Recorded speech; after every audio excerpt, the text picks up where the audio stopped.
Thank you for all of your comments and sharing my posts, especially going to my nonprofit website to donate to the fire victims.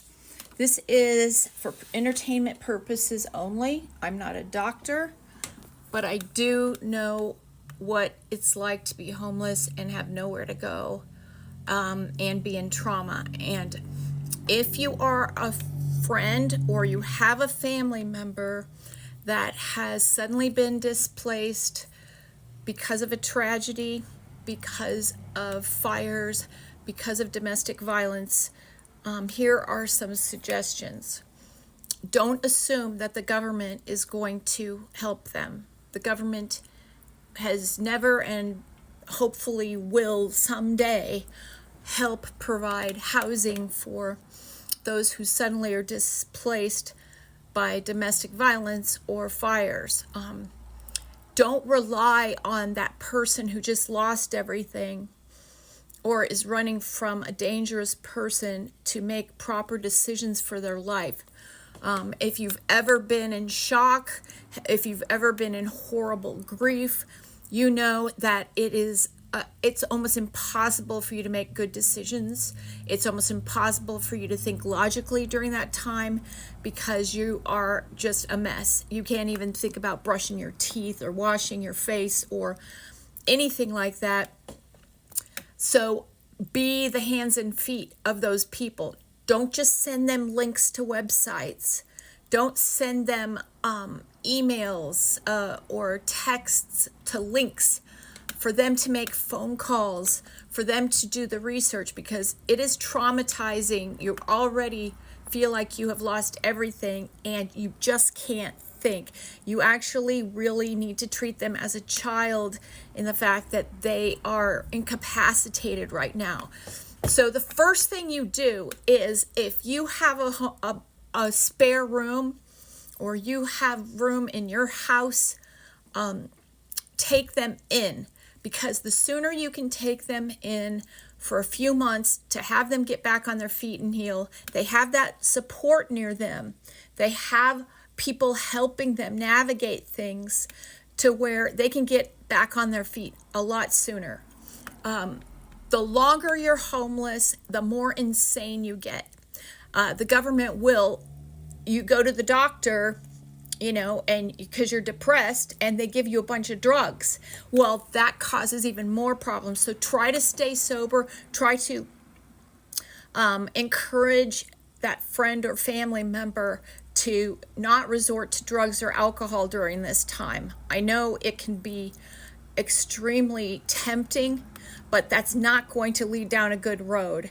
You have to eat really healthy, avoid sugar and gluten, take vitamin B12 and B6, because when you get traumatized, your brain gets drained of vitamin B12 within 10 minutes. Also, magnesium for sleeping, vitamin D to keep your immune system up.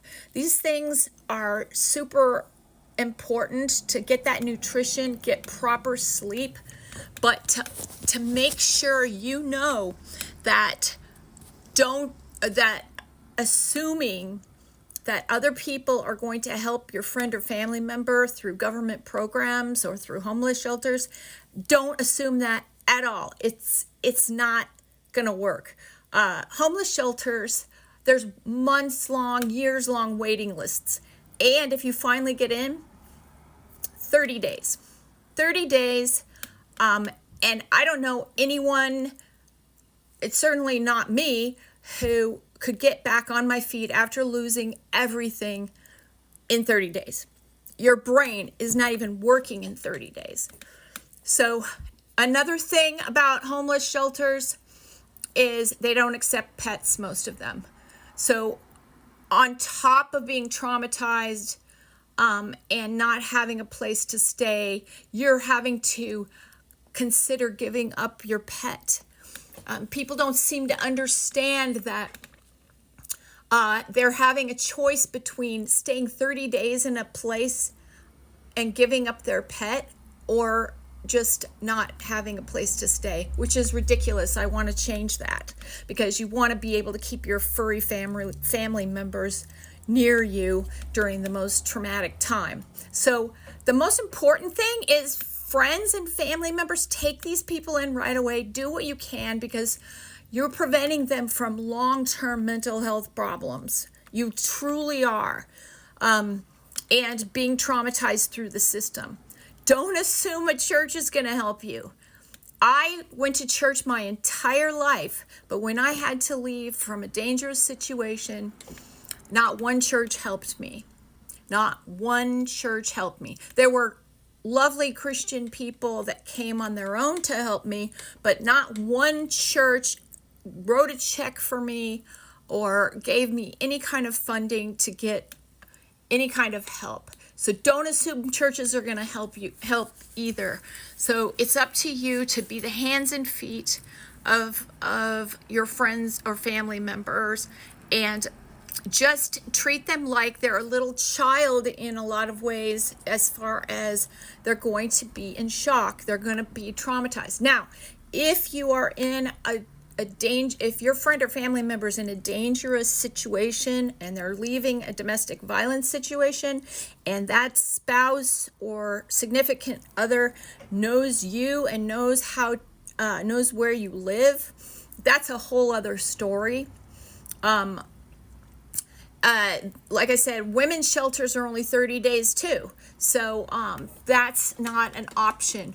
But one thing that the churches don't do that I would love to see is that they take in some domestic violence victims into their homes where that spouse or that significant other absolutely knows nothing about that person, and they can stay anonymous and heal. But you have a system that waits months and sometimes years to get funding to people to help them.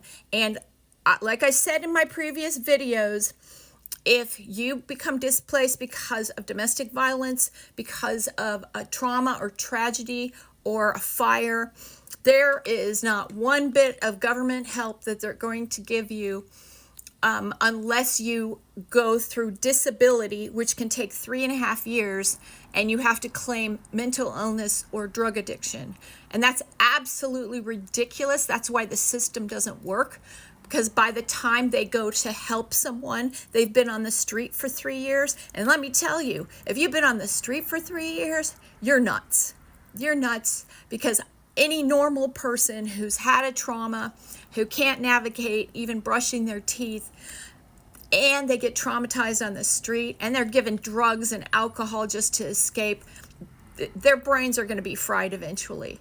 This is coming from someone who's gone through it, who I have had a career of setting up organizations in computer graphics, and I know God put me there for a reason, so I can do something about it that's going to prevent homelessness. Please go to my website and donate if you can. 100% of the donations for this campaign go to LA fire victims.